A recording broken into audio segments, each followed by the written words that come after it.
Jadi kalau misalkan sang suaminya sudah mendekati sekali terhadap memuncak, maka sang suami bisa melakukan tekanan dan jangan lupa untuk mengatur nafas. Nah, jadi itu polanya mengatur nafas itu adalah untuk mengatur ritme jantung kita. Bernafas perlahan-perlahan seperti itu.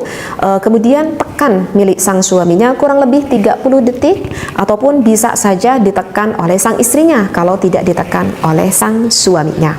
Seperti itu.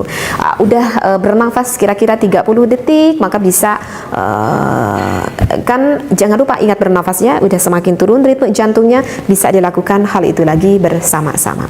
Masya Allah, tabarakallah ya. Ini semuanya kalau kita tafakuri diatur di dalam Islam oleh ulama, membantu kita disuguhkan. Masya Allah, jangan berpikir negatif seperti itu ya. Kalau saya tafakuri setelah saya membaca kitab ini ya, apa yang saya tafakuri? Hikmahnya yang saya ambil ketika saya membaca kitab ini, Masya Allah, tabarakallah, dikarenakan pasangan suami istri, ada suami dan juga istri, ini menunjukkan kalau kita ini membutuhkan kerjasama ya. Karena saya sendiri juga kan sudah menikah ya, jadi saya sendiri pun bisa memahami hal itu. Jadi di dalam hal apapun itu di dalam rumah tangga kita itu harus saling bekerja sama antara suami, istri dan juga anak-anak kita. Termasuk tanda kutip di dalam ibadah ini pun suami dan istri itu harus bijaksana. Maksud saya harus kerjasama seperti itu. Ya contohnya tadi ketika sang suami misalkan mencabut milik sang suaminya gitu kan, seperti itu kan dibutuhkan kerjasama gitu kan dengan istrinya. Misalkan neng misalkan ini jangan terlalu keras, agak perlahan. Bukankah itu perlu kerjasama gitu? Kalau kita memahami, maka nanti sang istri bisa, oh kalau misalkan begini harus ini yang aku lakukan. Kalau suami seperti ini, istri yang harus lakukan seperti bagaimana, dan begitu juga sebaliknya. Begitu. Berarti ini sangat membutuhkan kerjasama antara kedua belah pihak agar nanti hasilnya dapat memuaskan. Dan hikmah yang kedua yang saya ambil bahwa di dalam hidup itu kita itu tidak boleh egois. Kita harus berbijaksana di dalam hidup ya. Kalau misalkan seorang suami yang egois, ya bisa aja, yang penting aku bisa keluar deh. Yang penting aku bisa keluar, yang penting aku bisa puas tanpa memperdulikan istrinya ya. Itu adalah laki yang egois ya. Suaminya bisa puas tetapi istrinya nggak bisa puas. Sekali dua kali mungkin sang istrinya bisa sabar, tapi kalau berbulan-bulan, kalau bertahun-tahun, aduh, itu bisa sangat mempengaruhi sekali ketika sang istri melakukan ibadah sehingga istrinya itu tidak orgasm ataupun tidak inzal. Itu bisa sangat mempengaruhi sekali terhadap mental sang istrinya, dan itu bisa mengganggu sekali terhadap keharmonisan rumah tangganya loh nantinya. Serius. Karena hal itu juga adalah fitrah dari Allah ya, seperti itu. Makanya membutuhkan kerjasama. Sang istri gak boleh egois, sang suami gak boleh egois ya. Dikarenakan aku ingin memuaskan istriku, aku sengaja, aku sengaja porefly dulu kepada istriku agar istriku juga mendapatkan inzal, seperti itu. Dan sang istri pun gak boleh egois, ini si abang gimana sih? Sedang masuk kok tiba-tiba keluar. Pahami juga seperti itu ya. Jadi ini adalah hikmah yang bisa kita ambil seperti itu. Dan untuk tips yang ketiga, jika ada sebagian suami yang sudah mempunyai keluhan, sudah tidak bisa lama lagi, hanya beberapa menit aja udah keluar, ada tips yang untuk ketiga, coba setiap melakukan ibadah itu menggunakan apa ya bahasanya ya, jubah lah, mungkin paham ya dengan bahasa jubah. Yang bisa kita beli dapat di toko apotik ataupun di toko-toko itu apa kayak Indomaret gitu ya, mungkin sudah paham ya itu. Jadi sang suaminya cobalah menggunakan pelindung, menggunakan jubah gitu ya. Itu juga dikarenakan apa, itu bisa mengatur sang suami lebih lama untuk keluarnya. Kenapa? Karena di sana tidak bertemu langsung kulit dengan kulit, saraf dengan saraf, karena ada pelindung dari apa itu bahannya, aku nggak tahu, dari plastik, nggak tahu bahannya dari apa, sehingga itu saraf dengan sarafnya tidak bertemu secara langsung seperti itu.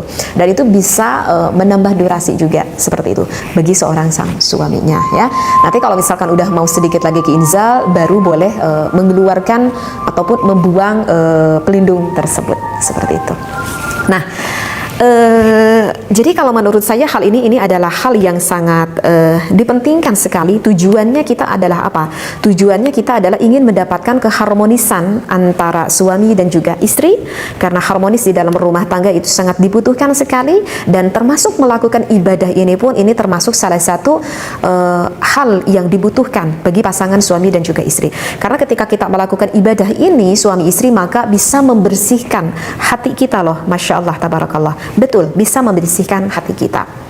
Cuman tips dan trik ini bisa berlaku, sekali lagi, ini bisa berlaku bagi keadaan tubuh seorang suami tersebut ataupun istri tersebut di dalam keadaan sehat, ataupun ya tidak terlalu mempunyai penyakit yang berat. Misal sistem saraf otak sang suami ataupun sistem saraf otak sang istri misalkan sekarang ada sedikit terganggu. Dikarenakan apa? Dikarenakan lagi agak stres atau lagi agak depresi atau lagi agak cemas, meskipun sang suami istri tersebut tidak mengaku, enggak, aku mah enggak lagi stres teh. Enggak ngaku gitu. Kalau kamu lagi stres ya, kamu lagi depresi, ada sesuatu hal kah yang dipikirkan sehingga membuat kamu cemas? Enggak. Padahal itu lagi pusing, misalkan lagi banyak utang, misalkan itu bisa mengganggu karena sistem saraf otak kita itu sudah sedikit terganggu, sehingga itu bisa mengakibatkan hal itu ketika melakukan ibadah ada sedikit kendala. Itu dikarenakan apa? Dikarenakan pengaruh sistem saraf. Tetapi itu tidak terlalu fatal kalau misalkan masih dalam tingkatan depresi gitu. Tapi kalau udah depresinya kepanjangan sehingga mengakibatkan stres, itu sistem saraf otak kita akan semakin terganggu lagi, dan itu bisa mengakibatkan menjadi suatu penyakit nantinya, seperti itu. Nah, ibaratkan seperti itu ya. Tapi kalau misalkan yang udah divonis seorang suami, maaf sekali, misalkan ya seperti yang diabetes gitu ya, Masya Allah, sehingga susah untuk bangunnya ya, itu kan dikarenakan pengaliran darahnya itu kan sudah banyak yang menyumbat, seperti itu. Ataupun di sistem saraf sang suaminya, maaf sekali, di area Mr. P-nya itu sudah sudah ada kendala di sistem saraf sang suaminya. Nah, itu juga itu pengaruhnya bisa loh dari sana, seperti itu ya. Jadi sekali lagi tips dan trik ini bisa berlaku, bisa dipakai di dalam keadaan kondisi seorang suaminya sehat ataupun ya cuman sedikit aja gangguan di dalam tubuhnya. Tapi kalau misalkan sang suami yang sudah mempunyai keluhan seperti ini, aduh teh, kenapa ya sekarang aku ketika mengeluarkan air nutfah kok encer? Ini bisa terjadi baik yang sudah menikah ataupun yang belum menikah. Ataupun kenapa ya teh, aku ini sekarang susah bangun. Kadang kalau enggak susah bangun bisa kali-kali aku bangun, tapi tahu-tahu udah tidur nih tengah jalan. Itu bisa aja kan terjadi. Ataupun kenapa nih teh, aku baru 3 menit, 4 menit, paling lama 5 menit aku udah duar, aku udah keluar, seperti itu ya. Ataupun bisa saja hormonal testosteronnya itu terganggu sehingga